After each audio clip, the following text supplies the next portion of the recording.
বিশ্ব সংবাদে আপনাদের স্বাগত। শুরুতেই সংবাদ শিরোনাম, পরে বিস্তারিত। ইহুদিবাদী ইসরায়েল এবং ফিলিস্তিন পুরোদমে যুদ্ধ চলছে, জানিয়ে দিব হাতে থাকা গুরুত্বপূর্ণ আপডেট আন্তর্জাতিক সংবাদ। প্রথমেই সংবাদ শিরোনাম, গাজার প্রতি সংহতি। গোলান মালভূমিতে ইসরায়েলের গুরুত্বপূর্ণ লক্ষ্যবস্তুর ওপর ইরাকি যোদ্ধাদের হামলা। এরপর জানিয়ে দিব হামাসের অবস্থান স্পষ্ট করলেন বৈরুত প্রবাসী নেতা। ইসরায়েলের বিরুদ্ধে ইরানের পাল্টা হামলা নতুন যুগের সূচনা করেছে বলেছেন হামদান। এদিকে জাতিসংঘকে হুমকি দিল ইসরায়েল। এরপর জানিয়ে দিব ইসরায়েলের সঙ্গে সম্পর্ক ছিন্নের ঘোষণা কলম্বিয়ার। এবং সর্বশেষ জানিয়ে দিব রাশিয়ার বিরুদ্ধে রাসায়নিক অস্ত্র ব্যবহারের অভিযোগ যুক্তরাষ্ট্রের। এতক্ষণ শুনছিলেন সংবাদ শিরোনাম, এখন বিস্তারিত। তবে অনুরোধ থাকবে ভিডিওতে একটি লাইক করে দিন এবং কমেন্ট করে জানিয়ে দিন আপনার মূল্যবান মতামত। গাজার প্রতি সংহতি। গোলান মালভূমিতে ইসরায়েলের গুরুত্বপূর্ণ লক্ষ্যবস্তুর ওপর ইরাকি যোদ্ধাদের হামলা।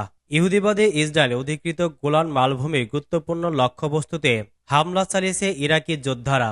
অবরুদ্ধ গাজা উপত্যকার নিরপরাধ ফিলিস্তিনি নাগরিকদের ওপর ইসরায়েলের আগ্রাসন, গণহত্যা ও মানবতা বিরোধী অপরাধের প্রতিবাদে ইরাকি যোদ্ধারা এই হামলা চালিয়েছে। গতকাল বুধবার টেলিগ্রাম চ্যানেলে দেওয়া এক বিবৃতিতে এই হামলার কথা ঘোষণা করেছে ইরাকের সন্ত্রাস বিরোধী সংগঠনগুলোর জোট পপুলার মোবিলাইজেশন ইউনিট বা PMU। ইরাকি যোদ্ধারা ড্রোন দিয়ে ইসরায়েলি অবস্থানে এই হামলা চালায়।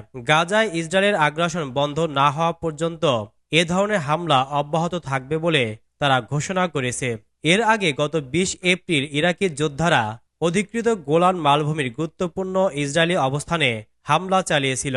ইরাকি প্রতিরোধ যোদ্ধারা মধ্যপ্রাচ্যের বিভিন্ন দেশে অবস্থিত মার্কিন ঘাঁটিগুলোতেও হামলা চালিয়ে আসছে।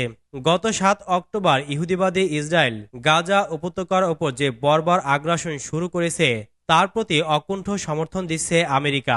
এর প্রতিবাদ জানিয়ে ইরাকের ইসলামী প্রতিরোধকামী যোদ্ধারা মার্কিন অবস্থানে হামলা চালাচ্ছে।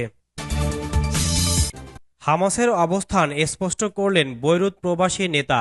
ইসরায়েলের বিরুদ্ধে ইরানের পাল্টা হামলা নতুন যুগের সূচনা করেছে বলেছেন হামদান। ফিলিস্তিনের ইসলামী প্রতিরোধ আন্দোলন হামাসের সিনিয়র নেতা ওসামা হামদান বলেছেন, ইহুদিবাদী ইসরায়েলের বিরুদ্ধে ইরান যে পাল্টা হামলা চালিয়েছে তা মধ্যপ্রাচ্যে এক নতুন সমীকরণ তৈরি করেছে।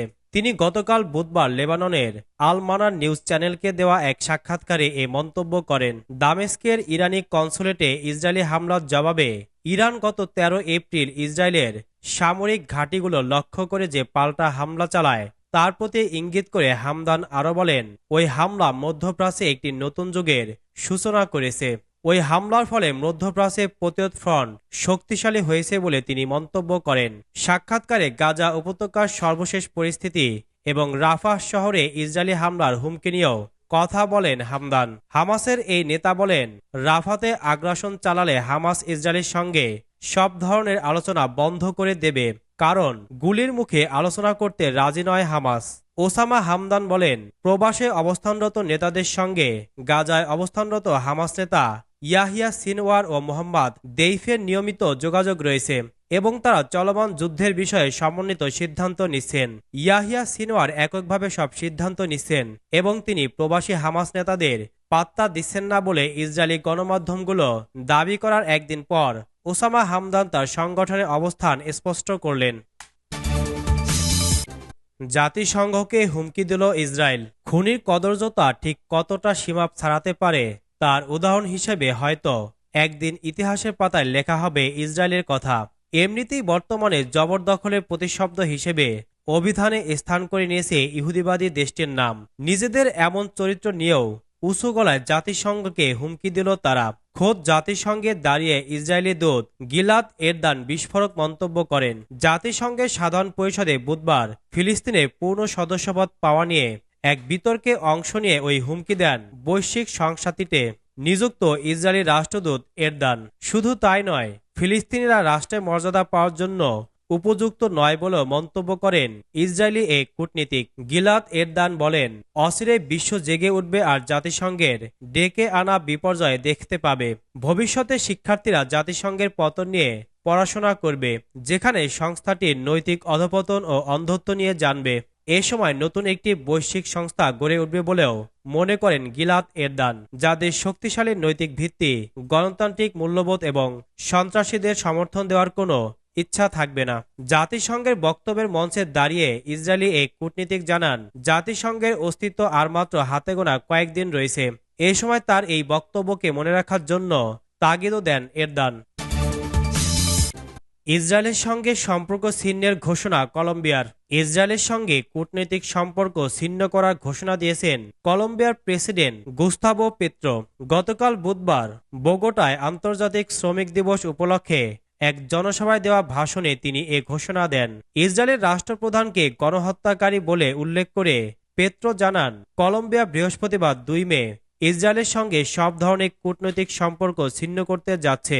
তিনি বলেন, গাজার এমন পরিস্থিতিতে বিশ্বের কোনো দেশ নিষ্ক্রিয় থাকতে পারে না।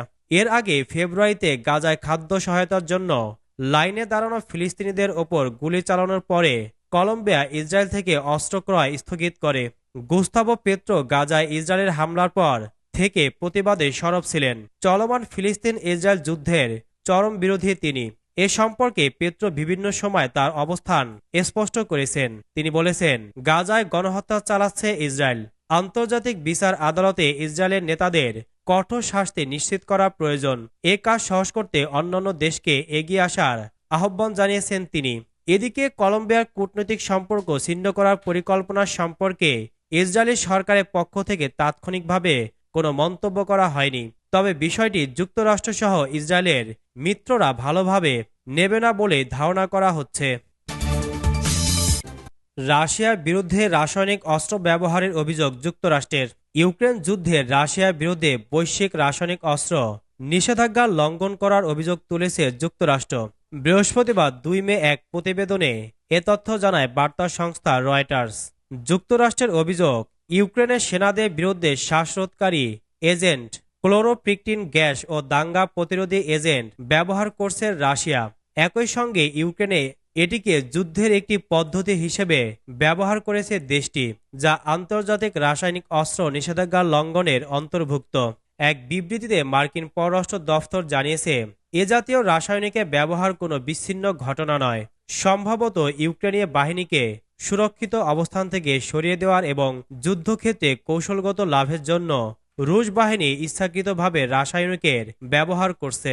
তবে এ বিষয়ে ওয়াশিংটনের রুশ দূতাবাসের সঙ্গে যোগাযোগ করা হলেও তাৎক্ষণিকভাবে কোনো মন্তব্য করেনি তারা। হেগ ভিত্তিক organisation for the prohibition of chemical weapons OPCW ক্লোরোপ্রিকটনকে নিষিদ্ধ শ্বাসরোধকারী এজেন্ট হিসেবে তালিকাভুক্ত করেছে। প্রথম বিশ্বযুদ্ধের সময় রাসায়নিক অস্ত্র হিসেবে এই গ্যাস প্রথম ব্যবহার করেছে জার্মান। চলতি মাসের শুরুর দিকে রয়টার্সের একটি প্রতিবেদনে বলা হয়, রাশিয়া এই গ্যাস ব্যবহার করার অবৈধ পদক্ষেপ বাড়িয়েছে বলে দাবি করেছে ইউক্রেনের সেনাবাহিনী। কেননা 2 বছরেরও বেশি সময় ধরে চলা ইউক্রেন রাশিয়া যুদ্ধে রুশ বাহিনী পূর্ব ইউক্রেনে সবচেয়ে বড় অগ্রগতি করেছে।